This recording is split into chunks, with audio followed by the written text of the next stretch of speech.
Spider-Man Across the Spider-Verse is the greatest movie of all time.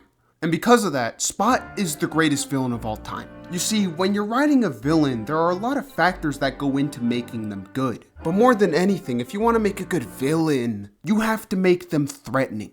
You see, in the beginning, we think that Spot is just a normal villain that's supposed to be taken out in 10 seconds. But how did the movie do this? Well, when we first see Spot, he's trying to rob an ATM machine. And you look at this and he's just like a bum, like he can't even reach inside. Notice how the store owner sees this. Now, this guy is actually a father of 5 and he has this business to feed his family. So he pulls out a bat and starts fighting Spot. Spider-Man then shows up and starts watching this normal man put himself at risk fighting a supervillain we know nothing about, as his entire store is being trashed. And countless meals that he could have served are wasted. Spider-Man Across the Spider-Verse takes notes from other great movies like The Amazing Spider-Man 2, where Spider-Man talks and messes around instead of doing his job. The reason this works is because it makes Spider-Man a funny guy.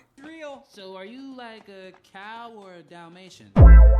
So then they fight, and notice how Spider-Man doesn't take the fight seriously. He doesn't take Spot seriously. This is because Spot is trash at fighting with his powers, and Spider-Man is also trash when fighting against him because Spot's powers are clearly a nightmare to deal with and aren't even fully explained and could be insanely dangerous, but Spider-Man is a funny guy, and this is a funny movie.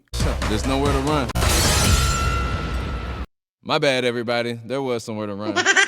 And guys, the genius of this scene is that Spot is the main villain, and you thought he wasn't. A lot of people don't know this, but Spot was actually in the first movie and Spider-Man threw a bagel at him. When Spider-Man destroyed the Collider, instead of evacuating, he instead tried to secure his Orbeez and then they blew up in his face. That's how he got his powers. Now Spot is actually a good guy and he's basically still a human with powers. So you would think that Alchemax, being the most advanced science organization on Earth, would see Spot as a scientific breakthrough. But the truth is, and I quote, Jonathan Dover has become so buttfuck ugly that we cannot study him with a straight face. So despite him saying that he's trying to feed himself by stealing, he actually hates Spider-Man. Because Spot is mentally actually no. Motivation entirely based on contrivance. This is what makes a great villain. Notice how Spider-Man and Spot have an artificial conflict that was poorly retconned into the story. This is just how this movie subverts our expectations. So then Spot falls inside himself when we get to see what type of guy he really is. Spot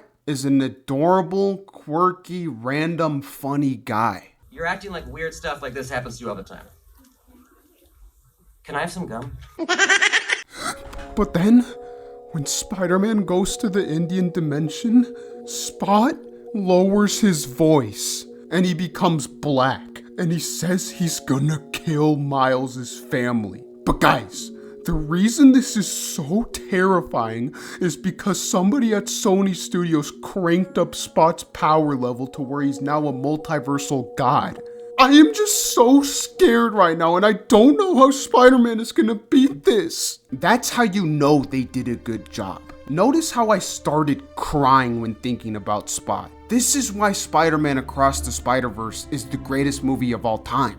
Because it knows how to be threatening. All you have to do is raise the stakes as high as possible. Something that I love about this movie is how every Spider-Man has to have a specific set of events happen to them or else their entire universe gets destroyed. This is why in my own story I'm writing, I made it so a character has to take a shit every 5 minutes or else the world explodes. Now you might be wondering how that's logical in any way, but it doesn't matter. All that matters is that the stakes are high. That's how you make the greatest movie of all time. Also, guys, make sure to include your porn fetishes. Like, what the fuck?